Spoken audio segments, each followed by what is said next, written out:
Today, it's my first time to do a collaboration with my friend Nick. One of the purposes of my channel is to highlight local artists. Do you want to quickly introduce yourself? My name is Nik Linde, and I've lived in Minnesota my whole life, Minneapolis specifically. I think I've had a love for photography early on in my life. Like I'd always borrow my parents' point and shoot camera when we go on like vacations. We would go camping and I would wake up at sunrise and love to take pictures of the sunrise and stuff. My mom was a first grade art teacher. My dad he worked at a hospital, but he was also a drummer. Oh wow, Plays so drums.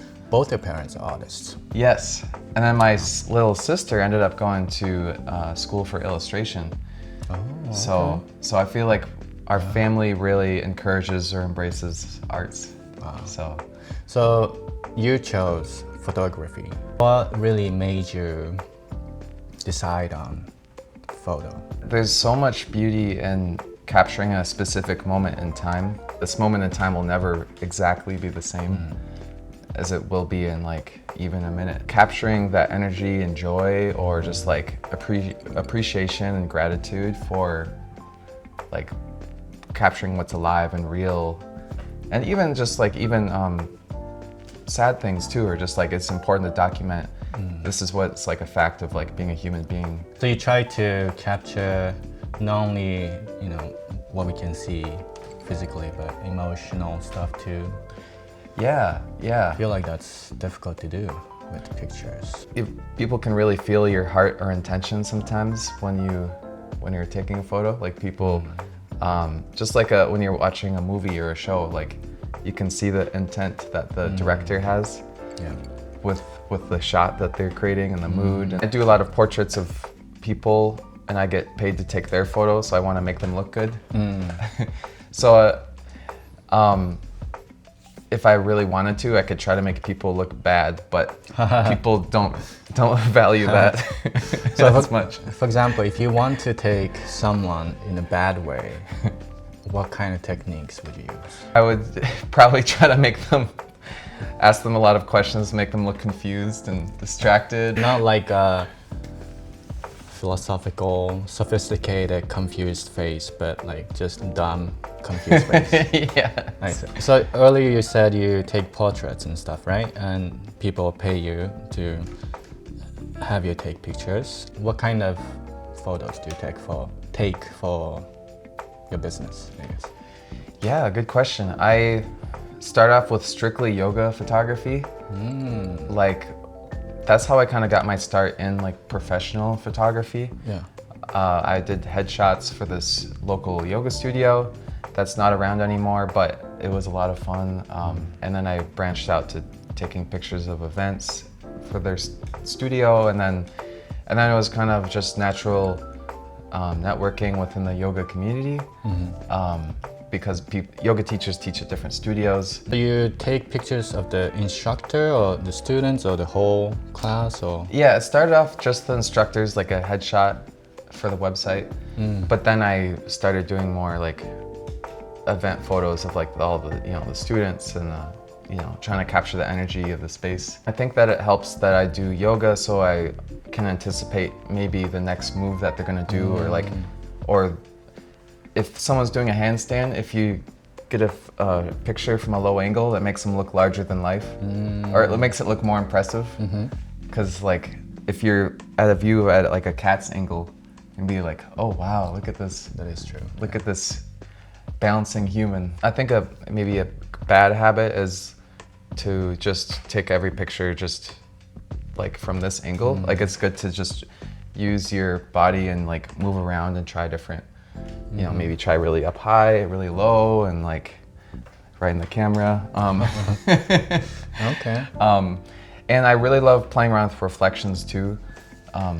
Playing around reflections. Yeah, Okay. like so for instance, if there's like mirrors or windows in a room, I like to get right up to the mirror or window, and then it kind of creates an interesting image. When I'm seeing puddles out and about, like I love getting pictures of like, It makes me think of like a conscious and subconscious level of the world. I don't know, I think it's kind of thought-provoking or like interesting way to thinking of the world. In terms of your life, do you want to eventually be a full-time, professional, camera person? There's a complexity within artists' lives, I think, that if you put all your financial pressure on your art, maybe it'll have a feeling of desperation sometimes, like, please, like, let me take a picture. So maybe, hopefully, if you can reach a place where you take photos and you get paid a lot, more than enough, so that you don't need to be pressured to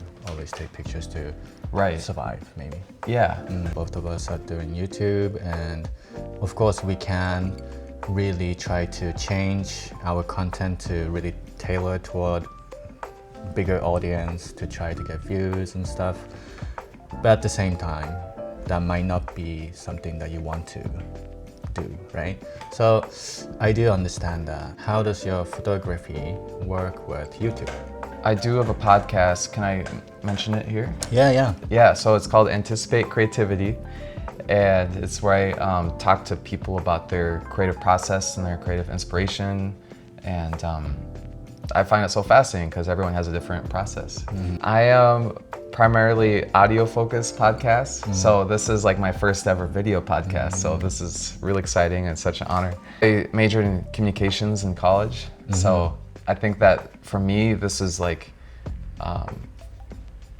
it's an extension of maybe what I studied in school. It's like, I think doing video and podcasts is our modern form of like oral history that can be recorded and, like, knock on wood, could last for many generations in the future. Like, so I think that it's an exciting way to like have conversations and interview and talk with each other.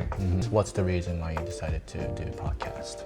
As a photographer, maybe just to start off, I don't want to feel too overwhelmed because I always have hundreds, if not thousands, of photos to edit. So to maybe just allow myself to just focus on the audio and not the visual aspect. Yeah. Maybe just like to me, it's like a whole different medium. With your podcast, right? You decided to interview local artists. Is that? Yeah, and I want to really talk to artists of all different walks of life. Like I've interviewed like a painter, a musician, another photographer. What made you want to interview artists, local artists? I would say that like on YouTube, I find it really interesting when there's like musicians being interviewed and they talk about like their favorite, like a top song that they made or a famous album that they made and like what went on behind that. Behind a photographer, like there's, okay, what was going on in their personal life or their professional life before they took this photo, and like what kind of motivations did they have. You're basically supporting local artists by hearing their backstories about them, so that when we, experience those local artists' work, maybe we'll be able to feel more or understand more. Yeah, absolutely. One word that comes to mind too is like creatively soul fulfilling. The beautiful thing is that it's like a shared memory, because if you hear this conversation and then you look at this person's art or experience their art, then it feels like a shared experience, and it feels that much more special and memorable. Right. Even to the audience who might not be getting the information firsthand. And one thing too, just like the universe of podcasts and videos, you could look up literally any topic and there's probably an episode or a whole podcast or channel about it. So I think that it's, maybe some people could say that's overwhelming, but I think that's cool.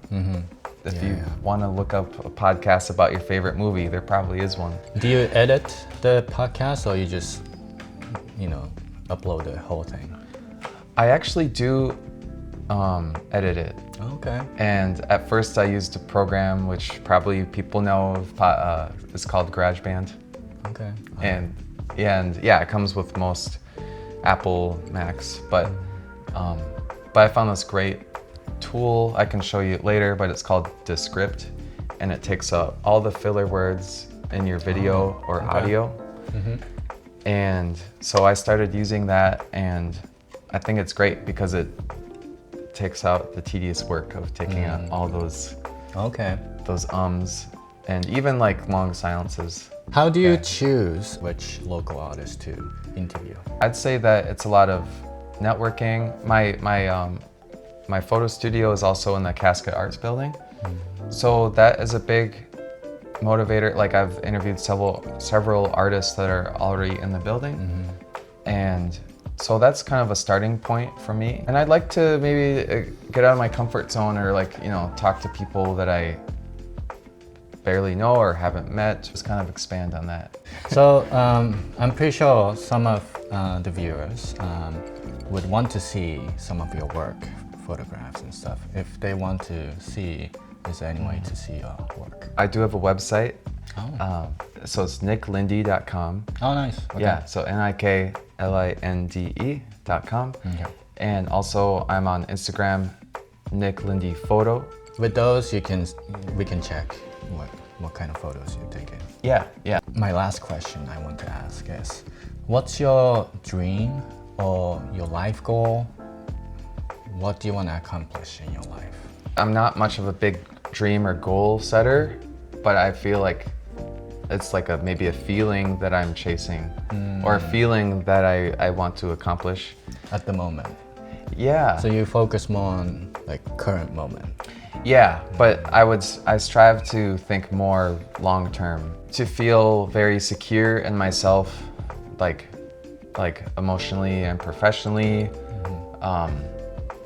knowing exactly what I want to accomplish, what I want to capture, and having a thorough understanding of me and the close people around me. I think there's some people that like want to specifically be in this position or this top artist. It's hard to quantify that for all different careers or creative careers.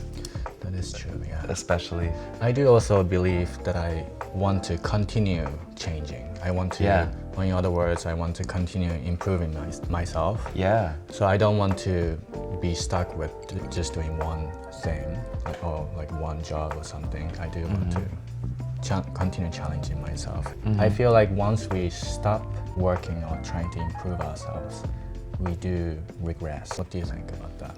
Even if you don't have the most concrete goals in your life, be the best friend, be the best family member that you can be, or be the best person in your community or area. For the viewers, if any of the viewers want to support you, how can we support you? Yeah, follow me on Instagram, and if you're local to Minneapolis, Minnesota, feel free to check out my website. If you need photography, that's one way to support me. Thank you so much for sharing about yourself, what you do, and also what you do for other people, the other artists. That's really great. Thank you so much, Mac, and I really appreciate your deep questions too. If you're interested in knowing a little bit more about me, go to the description and jump to his channel. And anything you want to say at the end to the viewers?